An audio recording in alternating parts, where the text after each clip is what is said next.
नमस्कार। क्रिकेट की दुनिया में कुछ मुकाबले सिर्फ खेल नहीं होते, वो इतिहास बन जाते हैं। और 2025 में भारत और पाकिस्तान के बीच ठीक ऐसे ही दो मैच हुए थे जिन्होंने इस सबसे बड़ी राइवलरी की कहानी को एक नया मोड़ दे दिया था। तो चलिए उस यादगार साल पर एक नज़र डालते हैं। दो मैच, एक ऐतिहासिक दुश्मनी और एक साल जिसने शायद सब कुछ तय कर दिया। देखिए, इंडिया पाकिस्तान का क्रिकेट मैदान पर सिर्फ 22 खिलाड़ियों का खेल नहीं है। ये तो करोड़ों लोगों की भावनाओं का, उनकी धड़कनों का खेल है। और 2025 में ये भावनाएं अपने चरम पर थीं। तो कहानी की शुरुआत होती है चैंपियंस ट्रॉफी से। जगह थी दुबई और तारीख 23 फरवरी। पूरी दुनिया की नज़रें एक और महामुकाबले पर टिकी हुई थी। तो हुआ ये कि पाकिस्तान ने पहले बैटिंग करते हुए बोर्ड पर 241 रन लगाए। अब ऐसे हाई प्रेशर मैच में ये स्कोर काफी मुश्किल माना जाता है, लेकिन टीम इंडिया के इरादे कुछ और ही थे। उन्होंने इस टारगेट को न सिर्फ चेस किया बल्कि 42.3 ओवर में ही कर लिया। मतलब 45 गेंदें बाकी थीं। ये 6 विकेट की एक बहुत ही दमदार जीत थी। तो चैलेंज बिल्कुल साफ था, 242 रन। और जरा सोचिए, चैंपियंस ट्रॉफी का मंच, सामने पाकिस्तान, और आपको टारगेट चेस करना है। ये प्रेशर किसी भी टीम को बिखेर सकता है। हर एक रन के साथ धड़कनें ऊपर नीचे होती हैं। सवाल बस एक था, क्या भारतीय बैटिंग लाइनअप ये दबाव झेल पाएगी? और इसका जवाब मिला एक जबरदस्त बल्लेबाजी के रूप में। इस भयंकर प्रेशर के बीच एक खिलाड़ी ने एक ऐसी पारी खेली जिसने मैच का पासा ही पलट दिया और उस रन चेस को एक मास्टर क्लास में बदल दिया। जी हाँ, वो खिलाड़ी थे विराट कोहली। और ये स्कोर देखिए, 100 नॉट आउट। ये सिर्फ स्कोरबोर्ड पर लिखे रन नहीं थे, ये एक स्टेटमेंट था। प्रेशर में खेली गई एक ऐसी पारी जिसने पाकिस्तान की सारी उम्मीदों पर पानी फेर दिया और इंडिया को जीत के दरवाजे तक ले आई। लेकिन हाँ, कोहली अकेले नहीं थे।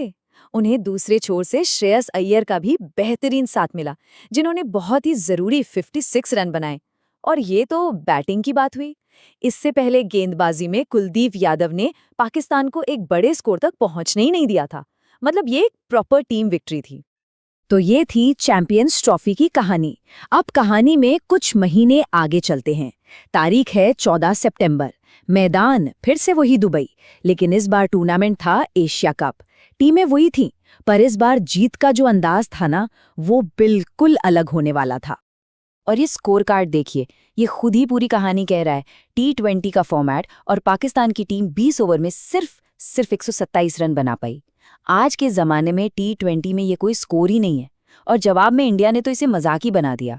टारगेट को बस 15.5 ओवर में चेस कर लिया। ये सिर्फ जीत नहीं थी, ये था एक तरफा डोमिनेशन।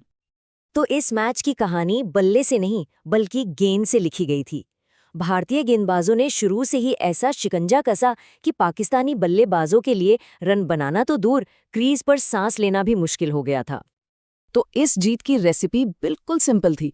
गेंदबाजों ने पाकिस्तान को 127 जैसे छोटे स्कोर पर रोक दिया। और हाँ, यहाँ भी कुलदीप यादव ने कमाल की गेंदबाजी की। उसके बाद बल्लेबाज आए और बिना किसी ड्रामे के फटाफट मैच को अपनी जेब में डाल लिया। खेल के हर डिपार्टमेंट में एक परफेक्ट परफॉर्मेंस। तो अब हमारे पास दो बड़ी जीतें हैं, एक चैंपियंस ट्रॉफी की, एक एशिया कप की। जब इन दोनों को एक साथ रखकर देखते हैं तो क्या कोई पैटर्न नजर आता है? चलिए इन दोनों जीतों के बीच का कनेक्शन ढूंढते हैं। अब देखिए, ये बड़ा दिलचस्प है। चैंपियंस ट्रॉफी की जीत एक मुश्किल चेस की कहानी थी, मतलब प्रेशर में बैटिंग का कमाल। वहीं एशिया कप की जीत एक तरफा दबदबे की कहानी थी, लेकिन दोनों में एक धागा कॉमन था। पहले असरदार गेंदबाजी से विरोधी टीम पर लगाम कसो और फिर मजबूत बल्लेबाजी से मैच को फिनिश करो।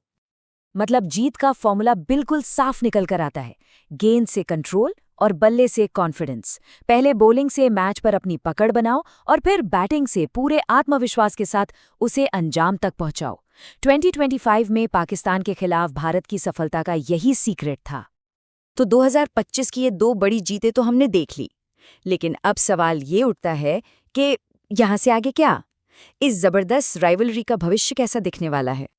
देखिए, 2025 में इन दो जीतों ने यकीनन सारे समीकरण बदल दिए थे। तो इस महामुकाबले का अगला चैप्टर क्या होगा? क्या ये भारत के एक नए दौर की शुरुआत थी या फिर पाकिस्तान यहाँ से एक जोरदार वापसी करने वाला है? खैर, इसका जवाब तो सिर्फ वक्त ही दे सकता है।